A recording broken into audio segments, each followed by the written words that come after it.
For more than 2,000 years, humanity has wrestled with a question that refuses to fade into history. What truly transpired during those 3 mysterious days? The entire world recognizes the crucifixion. Millions celebrate the moment of resurrection. Yet what about that profound silence stretching between these 2 monumental events? Was the body simply resting in a sealed tomb, motionless and waiting?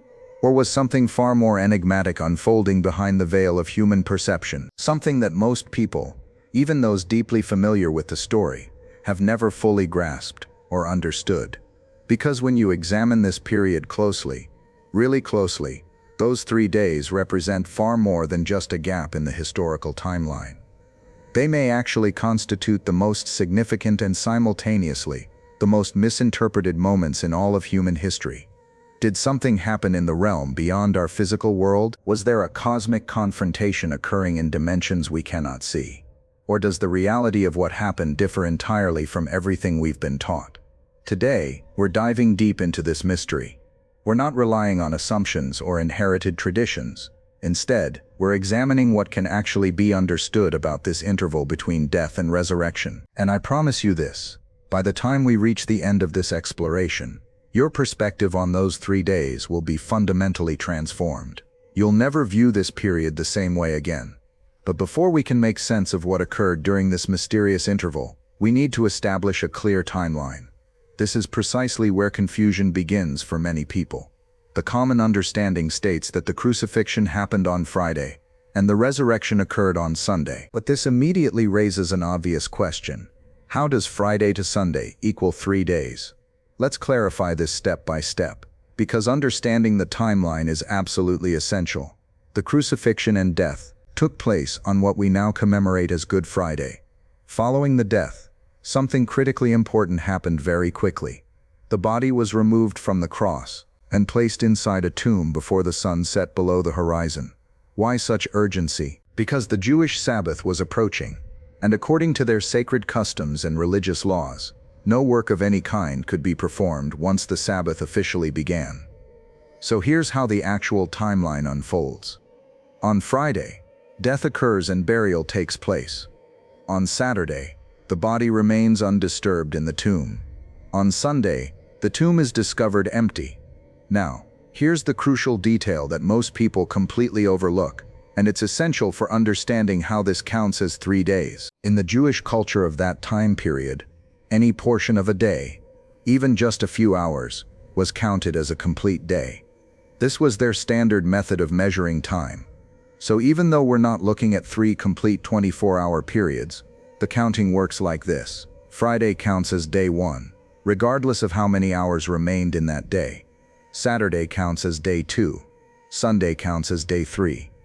The 3-day period wasn't about accumulating exactly 72 hours. It was about how time was measured and counted within that specific cultural context. But here's where the story begins to move into deeper territory. Because while the physical body lay in that tomb, sealed behind a massive stone, the real question emerges. What was happening beyond what human eyes could observe? Was it truly just silence and stillness? Or was something profound unfolding? Something that history only provides us with fragmentary clues about. And that's precisely where this narrative starts to become genuinely fascinating. Now let's go deeper into the actual source material. What does the Bible specifically say about this moment in time? Not what traditions have added, not what assumptions have been made over centuries, but what's actually written in the text itself. First and foremost, one thing is stated with absolute clarity: death was real and complete.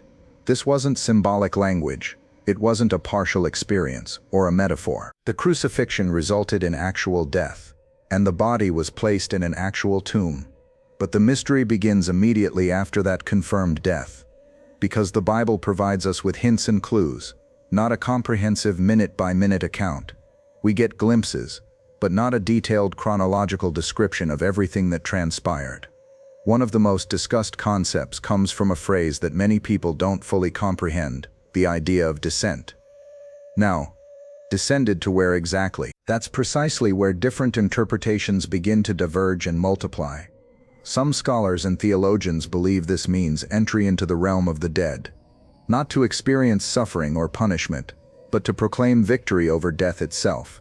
Others interpret it symbolically, understanding it as representing the complete and total experience of human death. But here's what we must acknowledge. The Bible doesn't provide a full, detailed description of what this looked like, or how it unfolded. So rather than speculating wildly, we need to examine the pieces we do have and ask the right questions. Another significant reference comes from something spoken directly, a comparison made to the sign of Jonah. The coming death and resurrection were compared to Jonah's experience in the belly of the great fish. Jonah remained in that place for 3 days and 3 nights, hidden from the world, out of sight, existing in a space between life as it had been and whatever would come next. So what was really being communicated through this comparison? Was it simply about the duration of time? Or was there a hint at something deeper, a period of transition, a moment where something unseen and profound was taking place? Because if you really think about it, those 3 days weren't merely about waiting passively. They represented a bridge, a connection between death and resurrection. And perhaps the silence we encounter in Scripture exists, not because nothing was happening, but because not everything was meant to be fully revealed to human understanding. So now the question transforms. If the Bible gives us clues but not the complete picture, what do those clues actually point toward? And what might have been occurring beyond what we can clearly see and definitively understand? Because this is where different interpretations begin to emerge and branch out. And some of them are far more intense and dramatic than most people would expect. Now this is where the discussion becomes genuinely intriguing. Because when people encounter the phrase about descent, one question immediately surfaces: did this mean going to hell? And the honest answer is, it depends entirely on what you mean by that word. You see, in contemporary understanding, when people hear the word hell, they immediately think of a place of eternal punishment, fire, torment, and permanent separation.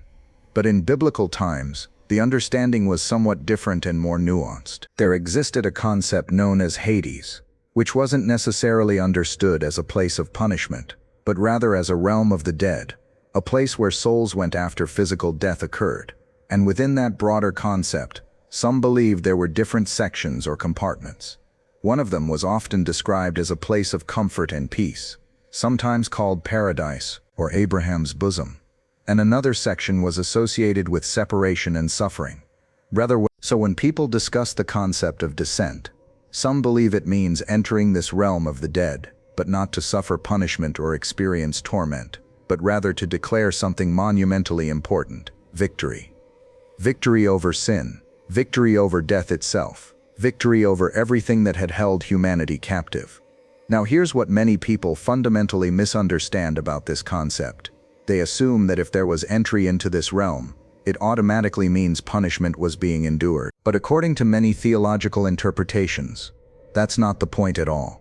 The concept isn't about defeat or suffering. It's about authority and power.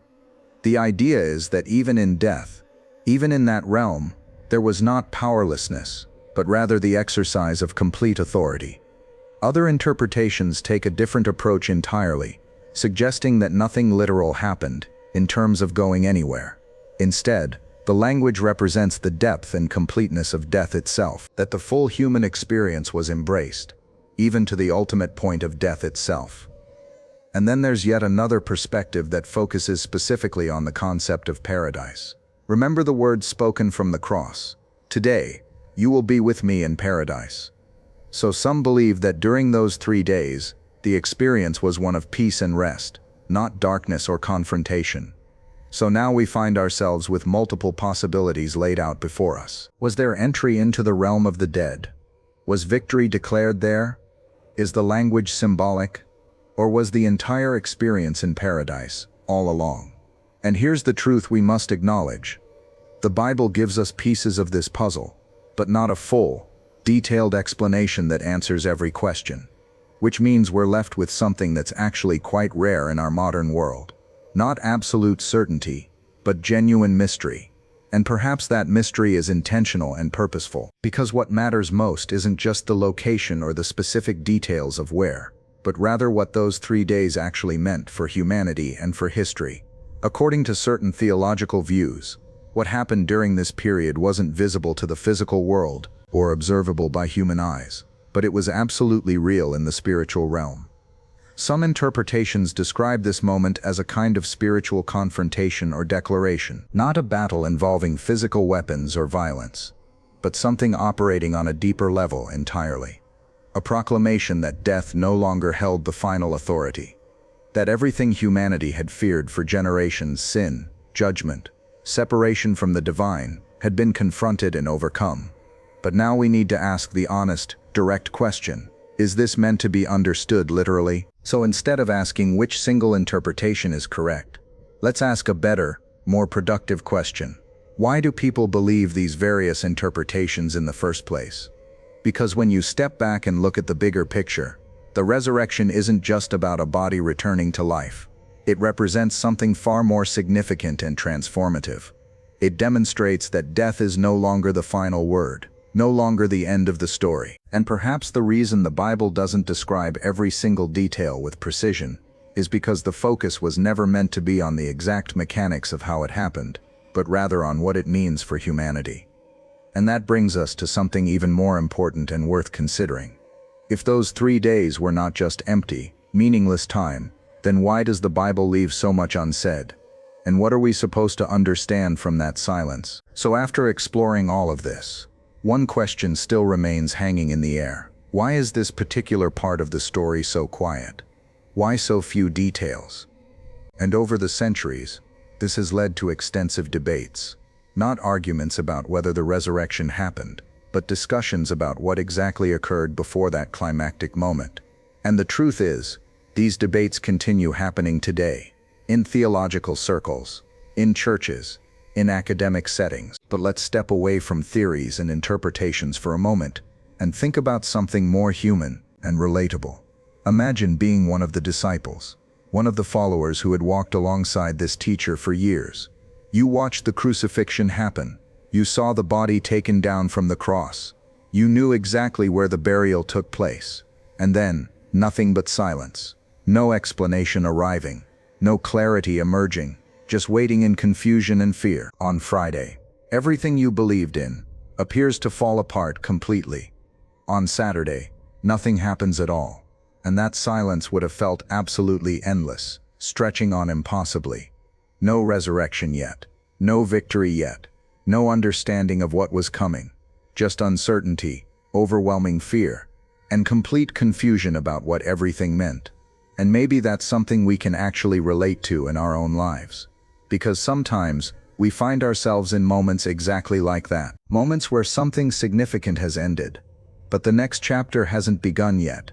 Where we're stuck in the middle, suspended between what was and what will be. Between the past we know and a future we cannot see. And maybe those 3 days were never just about ancient history. Maybe they were also meant to reflect a kind of experience that people would understand and recognize throughout all of time. Because here's what we know for certain. The story doesn't end in silence, and what happens next changes absolutely everything. Now let's address some of the most common misconceptions about those 3 days. Because this is where significant confusion enters the picture for many people. The first idea some people hold is this: that death didn't really occur, that it was just unconsciousness, or a deep sleep. But when you examine the historical accounts and the nature of Roman crucifixion, that explanation doesn't hold up under scrutiny. Roman crucifixion was not something people survived. It was specifically designed and perfected to ensure death occurred. So the idea that there was simply a waking up later completely misses the weight and reality of what actually happened. Another common idea is this: that nothing happened at all during those 3 days. That they were just empty, meaningless time. But even from what we've discussed so far, that seems highly unlikely, because the Bible does give hints and indications that something meaningful was taking place, even if it doesn't describe every detail with precision. So instead of saying nothing happened, it's far more accurate to say we're not told everything. And those are two very different statements with very different implications.